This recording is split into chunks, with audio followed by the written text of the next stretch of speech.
अक्सर दलित पिछड़ा आरक्षण समर्थक यह कहते हैं कि हजारों साल शोषण किया गया, लेकिन यह सही नहीं है। सम्राट शंतनु ने विवाह किया एक मछुआरे की पुत्री सत्यवती से। उनका बेटा ही राजा बने, इसलिए भीष्म ने विवाह न करके आजीवन संतानहीन रहने की भीष्म प्रतिज्ञा की। सत्यवती के बेटे बाद में क्षत्रिय बन गए, जिनके लिए भीष्म आजीवन अविवाहित रहे। क्या उनका शोषण होता होगा? महाभारत लिखने वाले वेद व्यास भी मछुआरे थे, पर महर्षि बन गए। वे गुरुकुल चलाते थे। विदुर, जिन्हें महापंडित कहा जाता है, वो एक दासी के पुत्र थे। हस्तिनापुर के महामंत्री बने। उनकी लिखी हुई विदुर नीति राजनीति का एक महाग्रंथ है। भीम ने वनवासी हिडम्बा से विवाह किया। श्री कृष्ण दूध का व्यवसाय करने वाले के परिवार से थे। उनके भाई बलराम खेती करते थे, हमेशा हल साथ रखते थे। यादव क्षत्रिय रहे हैं, कई प्रांतों पर शासन किया और श्री कृष्ण सबके पूजनीय है। गीता जैसा ग्रंथ विश्व को दिया। राम के साथ वनवासी निषाद राज गुरुकुल में पढ़ते थे। उनके पुत्र लवकुश वाल्मीकि गुरुकुल में पढ़े, जो वनवासी थे, डाकू थे। तो ये हो गई वैदिक काल की बात। स्पष्ट है, कोई किसी का शोषण नहीं करता। सबको शिक्षा का अधिकार है। कोई भी ऊंचे पद तक पहुंच सकता है अपनी योग्यता के अनुसार। वर्ण सिर्फ काम के आधार पर वो बदले जा सकते थे, जिसको आज इकोनॉमिक्स में डिवीजन ऑफ लेबर कहते हैं। प्राचीन भारत की बात करें तो भारत के सबसे बड़े जनपद मगध पर जिस नंद वंश के राज रहा, वो जाति से नाई थे। नंद वंश की शुरुआत महापद्मानंद ने की, जो कि राजा के नाई थे। बाद में वो राजा बन गए।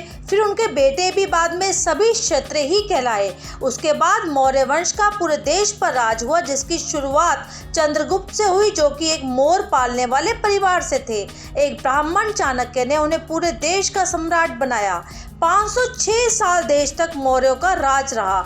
फिर गुप्ताओं का राज हुआ, जो कि घोड़े का अस्तबल चलाते थे और घोड़ों का व्यापार करते थे। 140 साल देश पर गुप्ताओं का राज रहा। केवल पुष्यमित्र शुंग के 36 साल के राज को छोड़कर 92% समय प्राचीन काल में देश में शासन उन्हीं का रहा, जिन्हें आज दलित पिछड़ा कहते हैं। तो शोषण कहाँ से हो गया? यहाँ भी कोई शोषण वाली बात नहीं। फिर शुरू होता है मध्यकालीन भारत का समय, जो 1100 से लेकर 1750 तक का है। इस दौरान अधिकतर जगह मुस्लिम शासन रहा। अंत में मराठों का उदय हुआ। बाजीराव पेशवा, जो कि ब्राह्मण थे, गाय चराने वाले गायकवाड़ को गुजरात का राजा बनाया। चरवाहा जाति के होलकर को मालवा का राजा बनाया। अहिल्याबाई होलकर खुद बहुत बड़ी शिव भक्त थी। ढेरों मंदिर गुरुकुल उन्होंने बनवाए। मीराबाई, जो कि राजपूत थी, उनके गुरु एक चर्मकार रविदास थे और रविदास के गुरु ब्राह्मण रामानंद थे। यहाँ पे शोषण वाली कोई बात नहीं है। मुगल काल से देश में गंदगी शुरू हो जाती है और यहाँ से प्रथा, गुलाम प्रथा, बाल विवाह जैसी कुप्रथा चीजें शुरू होती है। 1800 से लेकर 1947 तक अंग्रेजों ने शासन किया और यहाँ से जातिवाद शुरू हुआ, जो उन्होंने फूट डालो राज करो की नीति के तहत किया। अंग्रेज अधिकारी निकोलस डार्क की किताब कॉस्ट ऑफ माइंड में मिल जाएगा कि कैसे अंग्रेजों ने जातिवाद, छुआछूत को बढ़ाया, कैसे स्वार्थी भारतीय नेताओं ने अपने स्वार्थ में इसका राजनीतिकरण किया।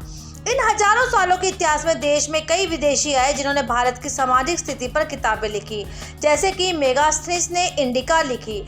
फाहियान ह्यूसेंग अल-बरूनी जैसे कई किसी ने भी नहीं लिखा कि यहाँ किसी का शोषण होता है। योगी आदित्यनाथ, जो ब्राह्मण नहीं है, गोरखपुर मंदिर के महंत रहे हैं। पिछड़ी जाति की उमा भारती महामंडलेश्वर रही है। मंदिरों पर जाति विशेष के लोग रहे, ये भी गलत है।